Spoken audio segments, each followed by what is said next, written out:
Olá a todos, é um prazer estar aqui de novo no PEF, no Festival PEF. Antes de começar, eu quero lembrar que há 2 anos a gente realizou uma mesa no festival, a primeira mesa sobre ressignificação da morte. E lá estávamos nós, mais um outro amigo, Ivo Machado, e foi muito transformador. A gente imaginou que ninguém iria lá conversar sobre a ressignificação da morte, e a gente se surpreendeu, se emocionou com uma sala lotada de pessoas emocionadas e que saíram de lá repensando a vida e repensando também o jeito de olhar a morte. Então, eu tenho a maior honra e prazer de apresentar para vocês esses companheiros de vida. Então, a Ana Michele Soares é a jornalista, ela adora ser chamada de Ana Mi pela legião de fãs que ela vai, enfim, engajando ao longo da vida. Ela é escritora e ativista social, paciente de câncer de mama em tratamento contínuo desde 2021. Ana Mi é autora de 2 livros, Enquanto Eu Respirar e também A Vida Inteira, publicados pela editora Sextante. Além de autora do perfil Paliativas no Instagram, onde ela desmistifica o conceito de cuidados paliativos, transformando a finitude na mais importante ferramenta do autoconhecimento que existe. Ana Mi acredita que legado é crescer como ser humano, e entre uma quimioterapia e outra, Ana Mi coordena o projeto Casa Paliativa, que auxilia pacientes em doenças graves a encontrarem o seu legado na vida, encontrarem o sagrado e trilharem todo esse caminho com dignidade. Que bom estar aqui com você de novo. É incrível, né? Depois de 2 anos, a gente poder estar aqui falando sobre esse tema, que a gente achou que, né, seria um grande tabu naquele momento, e a gente vê aquela sala lotada de gente sentada no chão e todo mundo querendo falar sobre isso. No final das contas, falar sobre morte é olhar para a vida. Né? Exatamente. E quanta coisa aconteceu nesses 2 anos, a gente vai chegar nisso. E também o meu amigo querido Tom Almeida, criador, acho que é o impulsionador de toda essa conversa, criador do Movimento Infinito, o primeiro e maior movimento brasileiro de ressignificação da morte, que há 4 anos surgiu organicamente e hoje tem uma comunidade de mais de 40 mil pessoas interessadas em conversas sinceras sobre a vida e a morte. É um assunto que ainda é tabu para muita gente, né? Tom é especialista em luto pelo Instituto 4 Estações e coautor do livro Luto por Perdas Não Reconhecidas na Atualidade, que está concorrendo ao Prêmio Jabuti em 2021. Vocês são muito sucesso. Nós somos. Quem é você? Eu sou a Luciana Luciana Branco, eu sou fundadora e diretora de criação de um hub chamado Em Branco, que cuida de marcas e eventos culturais relevantes. Sou uma apaixonada pelo autoconhecimento, criei recentemente um podcast chamado O Que Sei de Mim, no qual eu entrevisto pessoas, terapeutas, médicos que me acompanham na minha trajetória de cura emocional e espiritual. E acabo de me pós-graduar em neurociências e sou amiga deles dois, que acho que é o mais importante. Sabe uma coisa que me deu vontade? Lembra que a gente chegou na sala no PEF e colocaram a gente... Tinha uma mesa gigante, era uma mesa muito grande que nos separava assim da plateia. E de repente a gente falou, essa conversa já tem uma barreira enorme. E a gente pegou e saiu, falou, vamos sentar. Então a gente pegou e sentou em cima daquela mesa, os 3 de pé, nós 4 de perna assim, de índio, para justamente aproximar, né? Que acho que para conversar sobre isso que é tão distante, se a gente tivesse aquela mesa, eu acho que isso também foi muito poderoso, de aproximar e convidar, né, as pessoas para essa conversa. E é um prazer estar nesse momento, né? A gente se reencontrando também depois, né? Ainda nessa pandemia.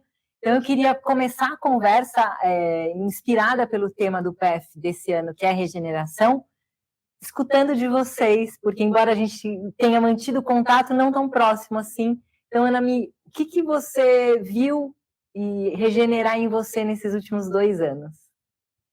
Caramba, foi muita coisa, porque eu já convivo com câncer há 10 anos, né? Eu faço tratamento há 10 anos sem parar.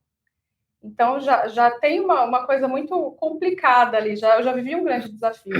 E, de repente, eu estava vivendo um desafio dentro de outro desafio, que era não só o fato de estar doente, de ter medo de sair, porque, de repente, o medo não virou assim, morrer de câncer. Morrer de câncer eu já estou acostumada com a sentença, já que eu tenho um diagnóstico que talvez realmente seja o que vai afindar a minha vida. Mas aí, de repente, tinha uma outra coisa. Uma outra coisa que eu tinha menos controle ainda. Uhum.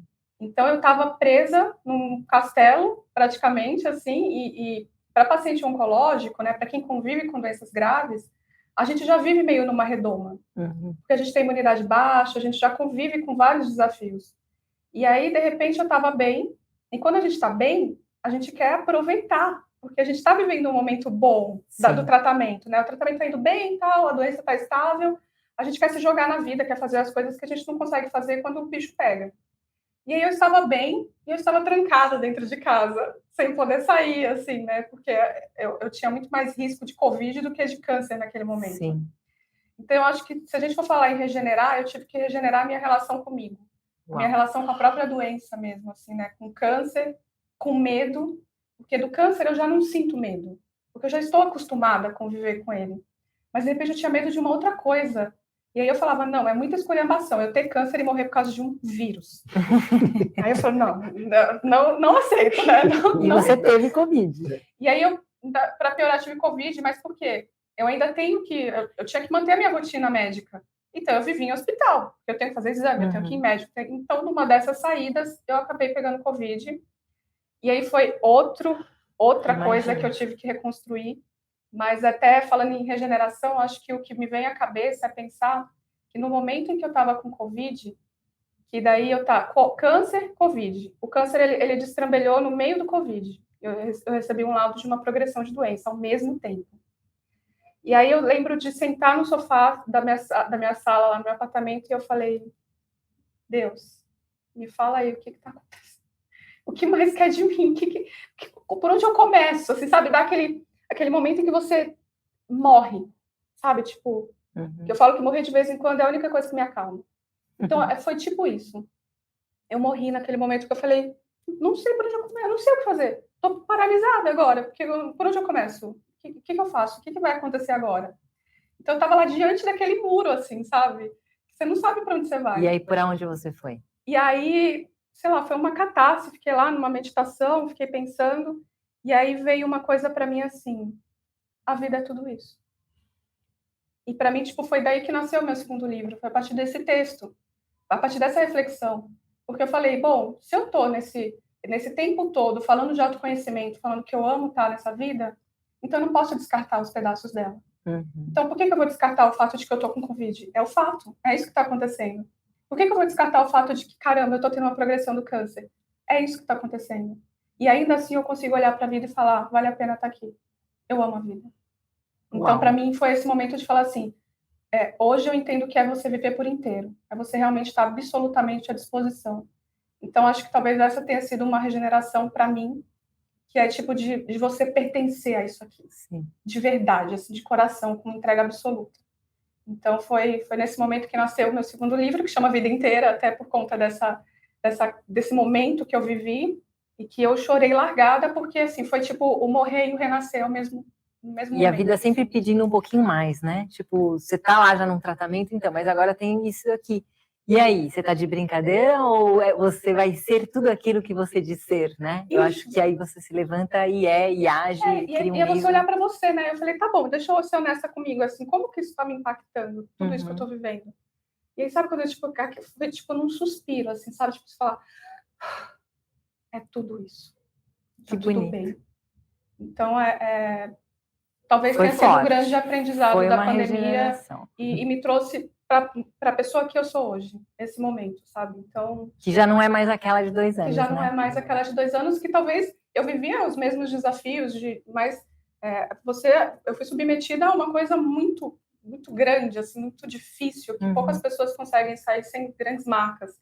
E talvez eu regenerei essa marca, que poderia ser uma marca de um peso, de um medo, de um não pertencimento, ou de achar que coisa saiu do meu controle, então nada mais faz sentido. Então, não, acho que o meu sentido ficou ainda mais profundo por ter sido submetida a esse grande impermanente que a gente vive, assim, e falar, meu, é isso. Que bonito, que bonito. E você, Tom, conta pra gente o que você anda regenerando aí nesses 2 anos, desde o último PEF. Muita coisa. Acho que é muito intenso, né? Tem sido muito intenso. E eu acho que, assim, eu vou começar do final. Eu fiz uma grande mudança de vida. A pandemia me convidou para fazer uma mudança enorme. Hoje eu moro no meio do mato, literalmente no meio do mato, assim, numa cidadezinha pequenininha, 10 quilômetros do centro da cidade, no meio, de frente para uma montanha gigante, que ela é um abraço. Então eu me sinto realmente acolhido. Mas até ouvindo a Anami, que eu tenho visto, assim, aquele silêncio está fazendo tudo gritar em mim que tem que ser mudado, tem que ser alterado. O silêncio está fazendo assim comigo. Eu tenho falado que eu mudei para São Francisco Xavier, que o meu corpo chegou faz um ano, a minha alma está chegando só agora. Porque o meu modo de operar é na criação, de fazer, de acontecer. Eu sou muito fazedor, muito criativo, muito... E aí que eu me realizo. E eu acho que é esse lugar que agora está regenerando. Sair desse modo meu, que eu amo estar, e integrar os que a princípio eu rejeito. Que é os momentos que eu não estou criando. Os momentos que eu preciso descansar. Os momentos que eu preciso silenciar. Então, tem sido um turbilhão. E eu acho que nesse processo de regenerar tem todas as etapas, né? Então, teve momentos agora no meio do processo, porque é uma grande montanha-russa, de eu estar extremamente irritado, mas é porque eu não estava... Acho que era esse silêncio começando a me mostrar coisas que eu precisava organizar. E eu não queria organizar. Então, gritava, incomodava. Então, acho que o que vem regenerando, nesses últimos 2 anos, foi, primeiro, uma volta. Eu sinto, quando eu estou lá em São Francisco Xavier, a gente já conversou sobre isso, né? Quando eu vou para a montanha ou quando eu vou para a praia, eu vou para onde eu estou, para a montanha, para o campo, eu falo, eu pertenço. Eu sou daqui, assim, eu sinto, é uma coisa de pertencimento. Eu vou para a praia, eu amo, mas assim, estou visitando. Então, acho que é tão gostoso, tipo, voltar para casa, sabe? É um sentimento de voltar para casa quando eu estou ali, assim, é muito forte. E esse processo tem me levado para lugares que eu nunca pensei, físicos, mas eu estou gostando muito desse processo de reconhecer, sabe? Quase que eu estou assim, agora eu estou esperando, meu corpo está falando assim, tá, agora pode ir chegando. Porque eu cheguei, porque o meu modo na pandemia foi, ainda mais assim, esse tema, né? Falar sobre a morte, falar sobre o luto, é o tema da pandemia. Sim. Então eu falei, eu entro meio a serviço e vamos criar, e foi feito... A gente fez muita coisa, a gente cresceu muito e eu me envolvi, mergulhei muito nisso tudo. Mas foi chegando um momento que eu falei, eu estou me desconectando disso, está sendo só muito fazer e entregar e eu preciso sair. Então acho que agora meio que eu sinto que assim, eu parei e falar, vem, pode chegar o meu resto. Então acho que eu estou integrando tudo. Eu estou sentindo que tudo que antes eu não aceitava, é isso que você está falando. É o resto que te faz inteiro. Total. E eu acho interessante pensar nisso, porque a pandemia, ela foi muito disso, né? A gente viver nessa linha tênue e entender que a gente está vivendo a vida e a morte quase que simultaneamente, né? Para mim, essa história da regeneração nesse tempo foi muito interessante também, porque enquanto aconteciam, né, tragédias, acontecia a tragédia humana, eu aproveitei esse momento para me afastar das distrações que a gente é tão convidado, né? Então, muito trabalho, muitos jantares, muita farra, a gente gosta de fazer farra também, mas enfim, eu me silenciei profundamente, e aí o meu lugar é a praia, e para entender, mergulhei, eu brinquei, você estava falando sobre organização, eu brinco que eu abri o tapete e estava tudo muito... Eu coloquei para fora tudo que estava... Eu tinha organizado muito bem debaixo do tapete. E aí eu consegui abrir esse tapete e mergulhar em emoções muito profundas e da origem da minha própria vida, e olhar com muito carinho. E isso precisa de tempo, né? Eu acho que a regeneração, e pensando na regeneração que a natureza nos ensina, né? Se a gente... E às vezes até o amor maltrata, né? Então, fazendo uma imagem boba de as pessoas que têm a brilhante ideia de escrever num tronco de uma árvore, né? Eu te amo. Tá fazendo por amor, tá machucando outra, né? Outro ser ali. E leva um tempo para que aquele ser se regenere. Então, o tempo desses 2 anos, né, do PF até aqui, mas que por acaso coincidem com a pandemia, estou observando aqui que foi um tempo muito, muito importante para nós 3, né? Que a gente aproveitou. E até, enfim, pensando nas biografias, né? O quanto que a gente fez nesses 3 anos. Então, mergulhar, acho que para mim foi aprendizado, de incorporar tudo. Todas as dores, reconhecendo tudo que está acontecendo, que isso é muito violento, é muito sofrido, que muita gente está vivendo, que a gente está vivendo, todos nós, a gente está vivendo algum tipo de luto. Sim. Então, É mergulhar nisso tudo e tá regenerando. E a regenerar tem que estar tudo, né? É o todo, tem que incluir tudo para a gente ir se transformando. Você falou do luto, eu quero te puxar. Um dos trabalhos lindos que você fez ao longo da pandemia foi promover muitas conversas sinceras sobre o luto, né? Em grupos de luto, online e tudo mais.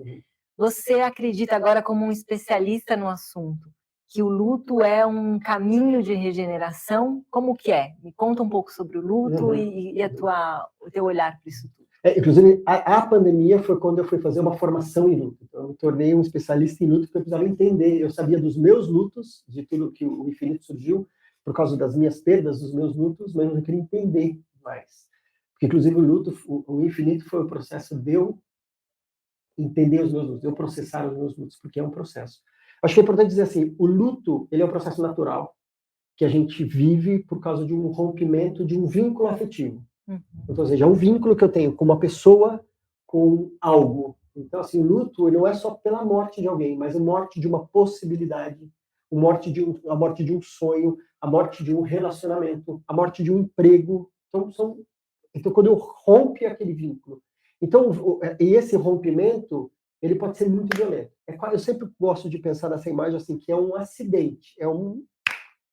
Então, tem um tempo, depois que você toma uma porrada, você é atropelado por um caminhão, literalmente, você precisa entender, você precisa de um tempo para entender o que aconteceu, entender cognitivamente, o que aconteceu? Aquilo que era não é mais. Então, todo dia de manhã você acha que era, e não é mais. Então, você precisa muito tempo para ir se organizando, para entender o que é o novo, emocionalmente para entender tudo isso. Então, o luto é esse processo de como que eu vou me reorganizando em todos os aspectos, para que eu consiga separar aquela vida que não existe mais, mas não ignorar. Como que eu organizo? Como é que eu incluo ela nessa nova vida? Então, por exemplo, alguém que perdeu, que por sinal hoje aqui, que tá nos ouvindo, assim, 100% das pessoas que estão nos ouvindo estão vivendo algum tipo de luto. Sim. Quase 100% dessas pessoas perderam alguém pelo Covid. Então estão sofrendo. Pode ser alguém, um familiar muito próximo, pode ser alguém não tão próximo, um amigo ou um conhecido. Então é um processo muito individual. Cada pessoa vai viver isso ao seu tempo, porque não tem, né? O luto, qual é o tempo, qual é o prazo?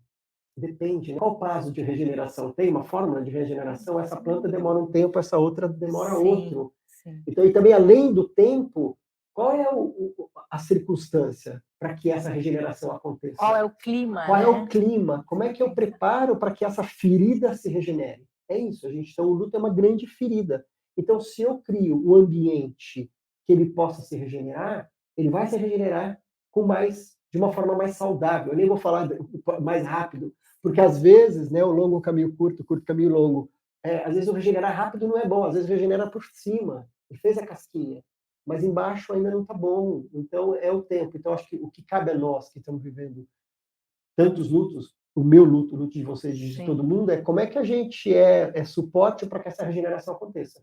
Cuidando do fora, cuidando do dentro, se apoiando, pessoas que estão em luto, grupos de apoio.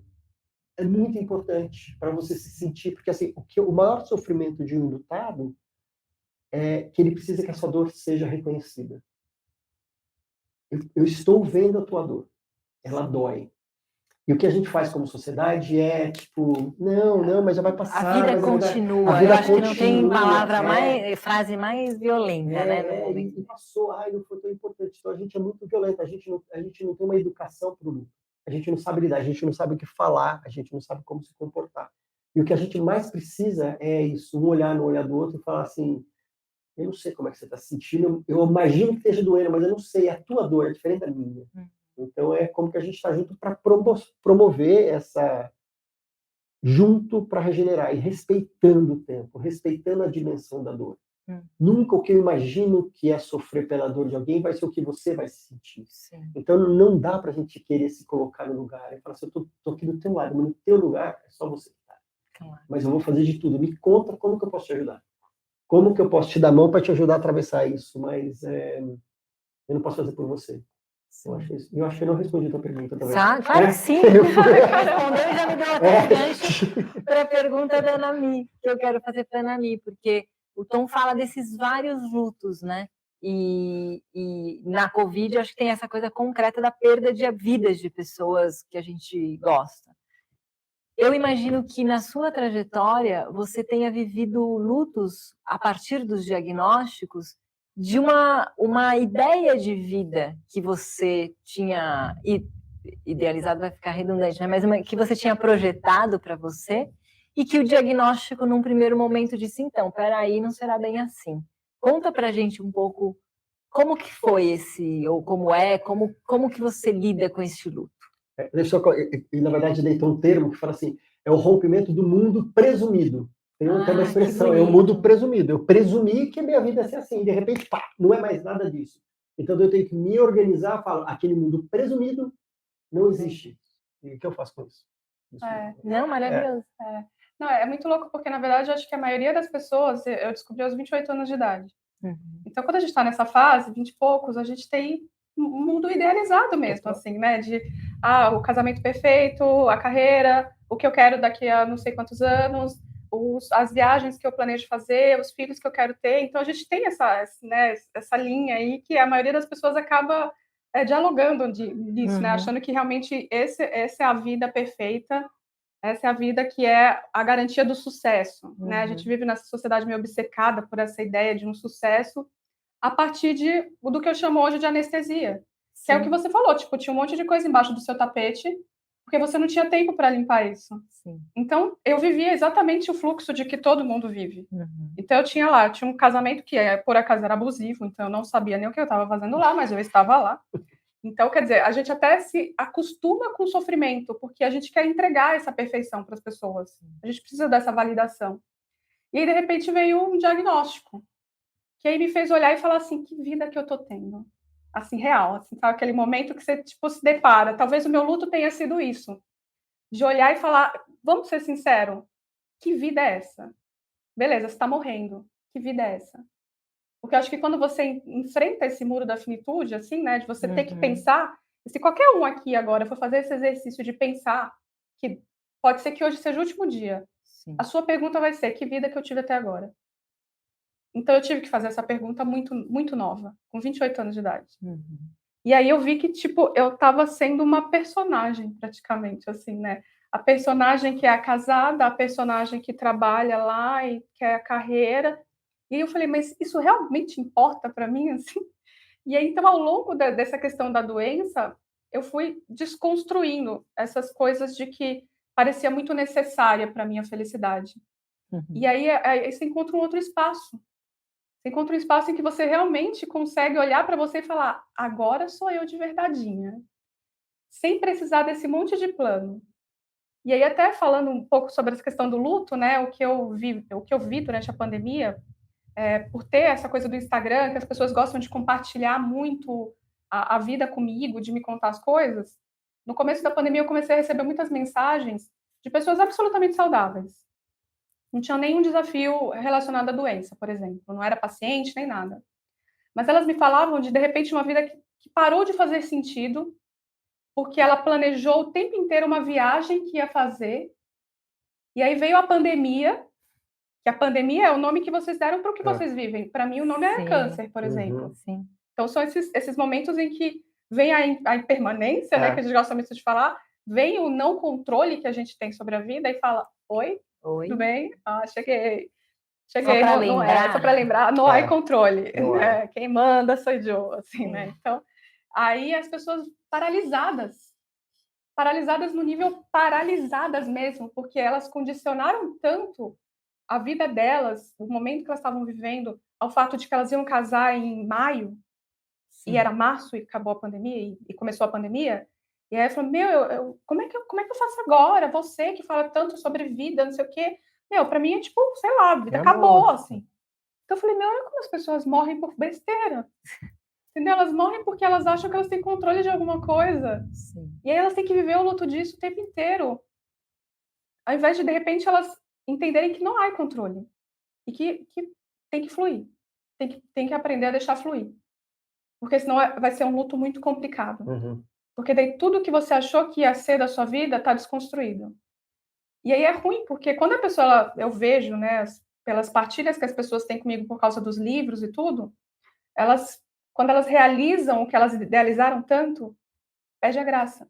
Porque daí tem que arrumar outra coisa para então, idealizar. É nesse fluxo que a gente vive o tempo inteiro. Idealizando, procrastinando a própria felicidade, procrastinando o autoconhecimento, de você falar, cara, esse sou eu, agora eu tô aqui.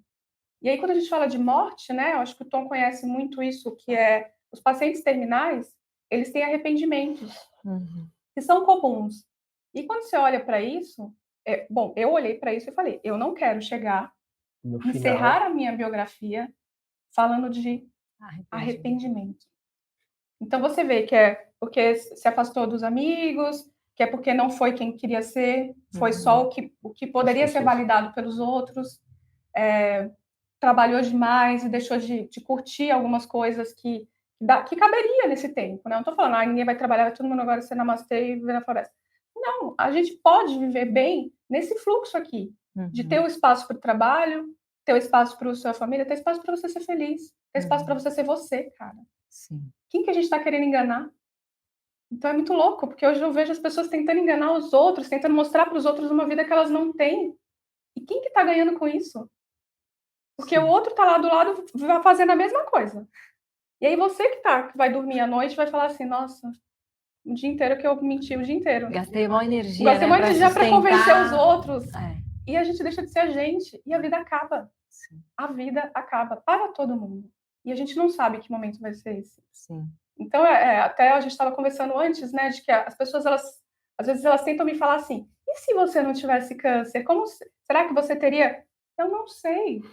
Essa é a única vida que eu conheço. Não tem uma hipótese, né? Essa coisa a hipótese do não tem. Esse é o rolê, entendeu? Esse é o rolê. Eu sou paciente, eu faço quimioterapia todo dia, eu faço radioterapia, de vez em quando eu estou internada. Essa é a minha vida. E eu aprendi a olhar para ela com uma lucidez, pelos fatos, olhar com muita compaixão para mim. Eu acho que essa é a maior regeneração que eu vivi na minha vida. Sim. Olhar com compaixão para mim e falar assim, nossa, eu estou presente nisso, eu gosto de quem eu sou, e eu estou tentando ser a melhor humaninha possível. Sim. Eu acho que, de repente, essa é a nossa missão nessa vida. Total. Não é? A gente fala a coisa da missão, de ter que transformar o mundo. Cara, se você for uma boa mãe, se você estiver presente, aí você já está transformando o mundo de alguém. Sim. Então, eu estou tentando ser a melhor humaninha possível para sair dessa vida um pouquinho melhor do que eu entrei. Sim. Então, talvez seja essa a meta da humanidade, assim, né? A gente tentar ser um humaninho legal, que tem compaixão pelos outros, que consegue reconhecer os seus próprios limites, que consegue reconhecer sua própria luz. Então, é sobre isso, assim, né? Sim. O tempo inteiro. E que consegue se integrar cada vez mais à realidade, né? Juntando um pouco do que vocês falaram a partir da minha experiência de luto nessa pandemia, eu perdi meu avô de Covid, que era, vocês sabem, meu melhor amigo. E quando ele morre, quem morre? Quem da Luciana morre? Morre a menina, a pequenininha, a netinha morre. Embora eu tenha quase 44 anos, morreu a menina que eu carregava e que ia encontrar neste avô um colo que eu não tive por outras questões, não pude ter na forma como eu imaginei que deveria ter sido, que eu acho que vem muito ao encontro do que você está falando, dos meus pais por outras questões. E tudo bem, mas meu avô me dava. E aí, quando ele morre, eu vivo esse luto e vivo o luto dessa menina que já não precisa mais existir, porque afinal eu cresci. Então, aquela menina, e aí, usando a compaixão, né, como essa ação de como você vai agir para aliviar o sofrimento, seja o seu próprio na autocompaixão, seja no do outro. Então, foi uma regeneração muito bonita, porque aquela menina abandonada não precisava mais existir. Eu entendi, eu pude ter compaixão pelos meus pais, eu pude ter compaixão por mim, eu pude me tornar uma adulta. E sinto falta do meu avô. Claro. Mas a morte dele, o luto dele, teve todo esse significado de regeneração para mim também. Então, a experiência da morte pode ser muito grande e muito curativa também. Até se a gente pensar numa morte de uma pessoa agora, as pessoas com quem a gente se relaciona. Eu vejo muito comum, né, os pacientes que estão vivendo ali a sua finitude, eles terem um arrependimento relacionado ao não dito, ao não feito, ao não perdoado, ao que a gente procrastina mesmo, porque a gente tem muitas questões dentro da gente, orgulho, por exemplo. Então, assim, se você estiver vivendo 5 minutos da sua vida agora, assim, o que você falaria para a pessoa que você mais ama? Então fala, cara. Sim. Fala, entendeu? Então, tipo, e vale para tudo, né? Que música você quer escutar, que comida você quer comer. É claro que também com amor próprio, né? Eu quero comer toda a comida do mundo. Calma, isso não é exatamente amor, né? Talvez seja... Só me deu um ponto que você trouxe sobre essa história, né? Que é essa narrativa que você tem sobre o luto com o seu avô, de você ter encontrado. E a importância da narrativa também. Porque a narrativa que você tem relacionada ao luto, ela tem um papel fundamental na regeneração. Ah, que legal. Porque também, às vezes, a gente se apega na narrativa, que você poderia ficar, meu avô, e tá tudo certo, cada um tem, não é julgando. O Covid não era para ter sido, não era, tem um monte de coisa. Mas você fala, mas o que essa história, como que eu vou me transformar? Outro dia eu estava tendo fiz uma live com a Gabriela Caselato, que é uma super especialista em luto, e a gente estava falando sobre isso, sobre esse poder de regeneração do luto. Ela falou, e eu sinto isso, eu queria ter perdido as pessoas que eu perdi, não queria, mas eu gosto muito mais da versão que eu me tornei por causa das pessoas que eu perdi. Então isso é regeneração. Sim. Então isso que você também está falando, olha o tamanho da evolução, do amadurecimento que você veio dessa dor, dessa ferida que abriu, daí foi através dessa narrativa de olhar, como é que eu olho para isso como aprendizado, como crescimento, sim, como regeneração. Né? Então as narrativas são... E cura, né? E aí, bom, parece que é orquestrado, porque eu quero perguntar para a Nani sobre isso, né? Você traz uma perspectiva de cura muito bacana, né? Sendo uma paciente em tratamento há 10 anos. E você põe um grande ponto de interrogação para essa lógica da cura que se vende por aí. Então, eu queria que você contasse um pouco sobre essa tua perspectiva e também sobre os tratamentos. Então, a partir dessa nova perspectiva, quais são as possibilidades de cura para um ser humano, seja ele adoecido do que for? Eu acho que é bem por aí, adoecido do que for. Eu acho que esse foi o meu primeiro insight dentro de mim quando eu descobri a não cura. Porque estava toda uma medicina, né? A gente fala desse campo muito raso, assim, né? De ciência. Tá bom. Maravilhoso, eu sou muito beneficiada pela ciência, sou muito grata a todos os produtos que me ajudam a continuar viva, que mantêm o meu tumor estável. Tá tudo certo dentro de mim em relação a isso. Mas aí eles me falavam assim, não, você não tem cura. E aí eu falava, tá bom, não tem cura. Aí eu comecei a analisar o que é cura, assim, real. É só ausência de doença? Não, porque assim, eu conheço várias pessoas saudáveis que estão mais doentes que eu.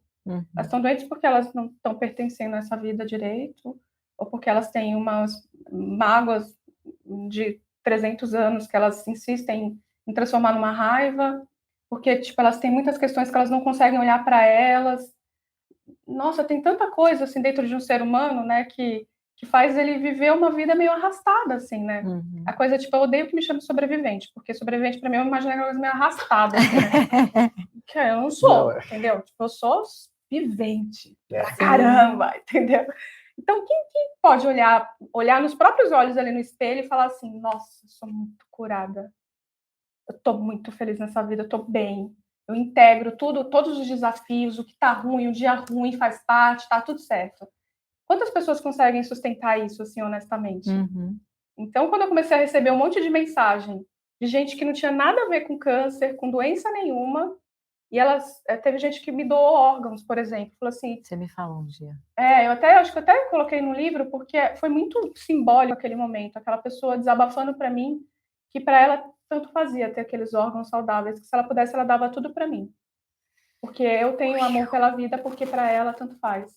Então, a gente está falando de uma sociedade que enfrenta uma depressão que nem ela mesma se reconhece, Sim. nem ela mesma reconhece que está vivendo isso. E aí eu pergunto o tempo inteiro, o que é cura? Porque mesmo para uma pessoa saudável, não há uma garantia de uma longevidade. Sim. Se a gente está falando de cura nesse aspecto biológico, a medicina trata muito como cura como uma possibilidade de longevidade. Eu tendo câncer ou não, eu vou morrer. Eu não sei quando. E ninguém sabe. Então, para mim, eu imagino que tá todo mundo na mesma página que eu. Mas, de repente, eu tô um pouquinho mais curadinha, assim, entendeu? Porque eu já tive que olhar para isso de frente. Sim. Então, olhando para isso de frente, não dá para fugir. E eu não fugi. Eu não tive medo. E aí eu fui olhar para dentro de mim. E aí, dentro de mim, eu tive que trilhar o caminho dessa coisa do autoconhecimento mesmo. que no começo, né, eu lembro que eu achava quase uma bobagem. E quando a gente está anestesiado na vida, a gente acha que olhar para a gente é bobagem, porque não dá tempo. A gente não tem tempo para isso. Sim. E a gente tem medo do que a gente vai encontrar, essa é a verdade. Porque no fundo a gente sabe. No fundo, A gente não sabe que sabe, mas a gente sabe. A gente sabe, não sabe que sabe que sabe. É. E aí eu fui atrás. Eu fui atrás porque eu falei assim, tá bom. Eu quero saber como é que eu vou ficar aqui nessa vida bem. Independente de câncer. Sim. Câncer não é protagonista da minha vida. Mas eu quero chegar no final da minha vida e poder olhar para trás e falar assim, foi extraordinário. Então, como é que eu ia chegar nesse extraordinário? Do tipo, eu fiz, tá feito, check, entendeu? Quero chegar no final e falar, meu, zerei. Tá feito, entendeu? Como é que eu ia chegar nisso se eu estava sofrendo, se eu tinha vivido uma relação abusiva, se eu tinha passado 28 anos da minha vida dedicada a coisas que de repente não era, se eu tive que desconstruir o que eu achava que eram os sonhos da minha vida, de viagem, de sei lá. Eu falei, como é que eu vou entrar nesse rolê aí? E aí eu fui realmente tentar ser muito honesta comigo. Eu acho que conhecimento passa por isso, em você ser honesto com você, independente da validação dos outros, independente do que você queira mostrar. Então não tem a ver com fazer a posição de yoga e ficar falando besteira o tempo inteiro. Fotografar e postar. Fotografar e postar. Tipo, não tem a ver com isso. Tem a ver com eu comigo, entendeu? Eu sozinha, no silêncio, o que eu sinto, de verdade. Eu me sinto vazia? Eu me sinto infeliz? Eu me sinto triste? Eu me sinto com vontade de mostrar alguma coisa para os outros? Eu só queria ser eu. Então eu fui honesta comigo. E aí, minha filha, precisa de todo um arsenal, né? Que eu falo que a gente fala que cuidados paliativos da equipe multidisciplinar, né? Que vários médicos, vários profissionais, eles ajudam a manejar o sofrimento do paciente.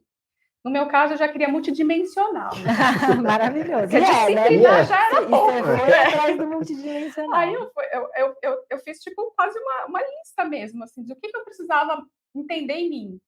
Então, eu tinha minha questão emocional, que eu precisava lidar, então fui atrás de psicóloga, profissionais que pudessem me ajudar a lidar com minhas questões emocionais. E aí eu tinha um grande conflito que era o espiritual, porque desde criança eu fui questionadora, eu era criança filosófica. Então eu queria saber que era Deus, porque não sei o que lá, qual é o sentido da vida. Desde criança eu tinha essas questões. E aí quando chegou nesse momento da minha vida, essa questão ficou muito mais latente. Então o que eu fiz? Comecei a experimentar todas as religiões. Eu falei, onde é que eu vou encontrar? Porque todo mundo me apresentava uma verdade absoluta. E aí eu falava, meu, mas qual que é? Eu não sei se eu quero saber a verdade absoluta, mas eu quero sentir alguma coisa. Então eu comecei a experimentar as religiões, comecei a tentar buscar resposta na filosofia. Fiz um monte de curso maluco, fiz um monte de curso incrível. E eu fui olhar para dentro de mim e acabei me descobrindo, né? Acessando o que eu considero hoje como a pura luz, Deus, universo, seja lá o que nome que se dê. E aí eu acabei aprendendo que, tirando várias camadas de dogmas, a gente chega na mesma essência. Sim.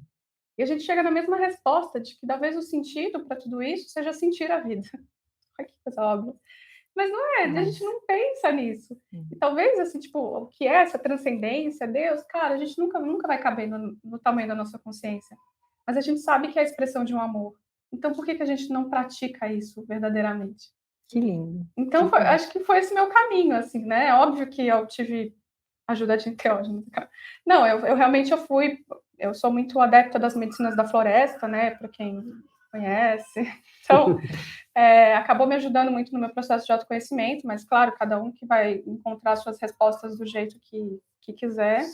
Para mim faz sentido. Eu fui puxar muito questões da minha ancestralidade, porque faz muito sentido para mim. Então, eu fui olhando para esses aspectos que circulavam a minha vida. Ser uma PhD em si mesma, né? Tem a ver, você tipo, de falar, meu, o que faz sentido? Sim. Essa palavra, para mim, ela é muito importante. Sentido, é sentir. Que bonito. Então, para mim, sentido da vida é isso. Você sentir a vida da forma como ela se apresenta e tipo, experimentar tudo isso. Porque é isso, é você sair de um fluxo, de uma anestesia quase, né? De vai para o hospital, vai lá, doença. E quando a gente tira elas desse ambiente e coloca elas na vida, integrada com a natureza, imagina, para a gente aprender sobre a vida, é só a gente observar a natureza, porque a gente é parte dela, entendeu? Os ciclos, né, a regeneração, né, a morte, o florescimento. Então, tipo, elas olham, elas observam e elas sentem. Então, é como se você tirasse ela de um ambiente tóxico né, em que a mente, é muito mais a mente do que o próprio tratamento, porque a nossa mente é que aprisiona a gente em questões. Então eles, né, os pacientes acabam ficando aprisionados ali na coisa do fluxo só da doença, e aí é curioso, às vezes, quando eu vou visitar algum paciente, eu estou conversando com eles, que eu falo assim, mas o que você deseja, né, tá? E ela fala assim, Ana, eu quero muito viver. E eu só falo, você tá viva, amor. Você tá viva. Eu até brinco e falo assim, eu não sou médium. Não estou falando com alma, estou falando com uma pessoa que está aqui. Sim. Então, bora botar essa alma para vibrar aí de novo. Então, quando elas estão lá, né, vivendo essa cura, que para mim é cura isso. Assim, então, você está perguntando de cura. Tem um amigo nosso, Gustavo Gitt, né, que eu acho bonitinho, que ele conduz algumas comunidades, ele é uma pessoa muito que vive muito essa questão do autoconhecimento e entrega muito essa cura para as pessoas. E aí ele fala assim, para de mentir, você também quer ser feliz. Tá todo mundo querendo ser feliz. É que a gente é meio confuso. Então é isso, assim, se eu olhar para cada um aqui, cada um está buscando uma cura. Sim. Ou uma cura de uma doença, que seja, ou uma cura de uma falta de sentido, ou uma cura de, sei lá, do medo que tem de algumas coisas, ou uma cura de uma relação que não faz o menor sentido. Está todo mundo buscando uma cura. Como a gente vive como sociedade, fazendo estoque, né? Destruindo montanha, destruindo a floresta. Por quê? Porque a gente tem medo de faltar, na natureza não falta nada. Mas somos pessoas originadas de relações feitas por outras pessoas também doentes. Então, a necessidade da gente regenerar a humanidade, e ela vai ser regenerada a partir da regeneração de cada indivíduo. Então, é o autoconhecimento, na minha visão, que vai possibilitar a regeneração, porque uma pessoa amada, uma pessoa com medo, ela vai ser violenta com o outro, ela está lá para se defender, ela não está lá para amar. Agora, uma pessoa que aprendeu logo cedo o que é o amor, ela vai poder amar. Então, haja regeneração, mas haja ferramentas também, né? Lógico, assim, se você, tem o teu câncer, né? As pessoas ficam esperando que tá aqui o lado da cura, tipo, talvez não aconteça, tá tudo bem. Mas assim, eu penso que, do mesmo jeito que o respirar é uma coisa que eu não preciso programar para respirar, as minhas células, elas se multiplicam sem eu mandar que elas se multipliquem. Então, tem uma natureza, tem um racional que está acontecendo o tempo inteiro aqui dentro, sim, de regeneração, de morte, de florescimento, de ciclo, de tudo. Então, eu fico pensando assim, tá bom, talvez eu mandando a mensagem certa, né? Então, eu fico lá, né? Célula, querida, faça o seu trabalho direitinho. Então, assim, é meu trabalho interno, assim, de talvez, óbvio, eu não vou ficar aqui só filosofando de falar de cura da alma. Não, é obviamente que eu quero viver bem fisicamente. E aí agora vocês entendam como vocês quiserem. A estatística para mim era poucos anos, eu estou há 10. Não sei quanto tempo eu tenho. Sim. Mas será que talvez parte do que me faz curada de alma não está afetando nesse meu físico? Claro. Né, de poder ter esse cuidado, de ter suporte de cuidados paliativos, de ter suporte da minha equipe multidimensional, que tem xamã, bruxa, rei, que tem um monte de coisa. Será que isso também não está afetando no meu físico? Me faz estar bem? Então, é isso, a gente resgatar esse equilíbrio emocional é fundamental para a saúde em todas as dimensões. E eu acho que tem uma outra questão também nisso tudo, que é a história assim, a gente vive se atrapalhando, né? Que é essa grande, desde você falando, eu estou com essa ideia que você falou, né, do bebê e tudo mais, a gente precisa ser aceito. Assim, apesar de eu não ser isso, olha como eu tenho esse lado, então me aceita, me ama, me aceita, me ama, me aceita e me ama. Quando você chega num lugar e você fala, certo, não precisa me amar. Uhum. Você sai da frente, eu já cheguei para você e falei, Lu, me tira da minha frente, eu estou me atrapalhando. Muitas vezes eu me enxergo isso assim, minha vida está fluindo tão bem, sabe o que está atrapalhando? Eu mesmo. Então, às vezes eu estou atrapalhando a minha própria regeneração. Sim. Então, acho que eu estou chegando num lugar de paz, que é a minha cura, de falar assim, tá bom, eu entendi que eu sou fazedor, eu faço bem, eu entrego, eu entendi, eu não preciso mais ser aceito por isso, eu já entendi, eu não preciso. Agora eu vou olhar, que é isso, assim, acho que a minha cura hoje é sentir. Como é que eu sinto? Como é que eu entro nisso? Sentir tudo, que é bom, que é ruim, sentir meu medo, porque eu tenho sempre uma ótima explicação sobre o meu sentimento. Já vai para cá. Já vou para cá. E agora, o que eu estou entendendo, tem sido muito forte, em muito pouco tempo, quando eu entro no que eu estou sentindo, daí regenera. Quando eu vou na criação, eu crio uma bela de uma casquinha boa, que parece que está regenerada. Mas agora que eu estou entrando, então está vindo uma cura lá de dentro, assim, bem nova. Consistente. Mas é isso. Eu acho que a gente tem que, muitas vezes, sair da nossa frente. Essa carência, me reconheçam, me amem. Não precisa, ficar em paz. né? Eu acho que é isso. Não, tá bom, essa parte está ok. Então tudo certo, tá solto, quem não está. Vem cá no colinho, vamos cuidar de você que não está, não tem tudo bem. Você não é menos porque toda essa parte não está bem. Sim. Que lindo. Bom, mais uma conversa maravilhosa. Para a gente finalizar, eu gostaria que vocês contassem o que vocês desejariam ver regenerado rapidamente, só para a gente entrar no mood do mundo. Caraca, acho que nesse momento que a gente está vivendo, eu gostaria de ver regenerada essa dualidade que a gente vive o tempo inteiro aqui nesse país, assim, que a gente está, tipo, parece que está num campo de guerra, de muito ódio, de todo mundo se odeia e que a gente ama odiar e tá muito louco, assim. Então, realmente eu gostaria que regenerasse isso, assim, da gente realmente se reconectar com a nossa humanidade, porque ela está se perdendo um pouco nessa fase que a gente está vivendo pelo ódio, sabe? Sim. Eu queria que o meu desejo é porque a gente tem uma ferida no mundo aberta agora, né? A pandemia, fora todas, acho que daí veio uma úlcera, até uma ferida que está se regenerando. Em alguns lugares, né, a vacinação, as pessoas estão mais saudáveis, aqui a gente está melhor, e que essa nova pele, porque essa é uma marca, né? Uma cicatriz que vai ficar na humanidade. Sim. Profunda, gigante. Mas que essas células que nascem dessa regeneração tenham mais aceitação do que a gente é, mais células de também curado e estar em paz, de sentimento de conexão, que a gente consiga realmente se conectar com a natureza, que a gente consiga ouvir o silêncio. É meio utópico, romântico, mas eu acho que é uma oportunidade nessa regeneração, porque pensa assim, é uma ferida profunda no mundo. Então a gente está, se a gente estivesse olhando a Terra lá de longe, assim, tem uma cratera nessa regeneração. Como é que a gente vai deixar essa cicatriz um pouco mais saudável, né? Respeitando o tempo, porque eu acho que primeiro eu não acredito na rapidez, regenera rápido. Não tem, é o tempo dela regenerar. E que a gente possa construir o melhor ambiente para que essa regeneração seja saudável. Bonito. E você, Lu? Eu estava aqui escutando e também, né, imaginando. Eu acho que um desejo de que a gente possa regenerar a possibilidade de a gente ser sincero com nós mesmos, né?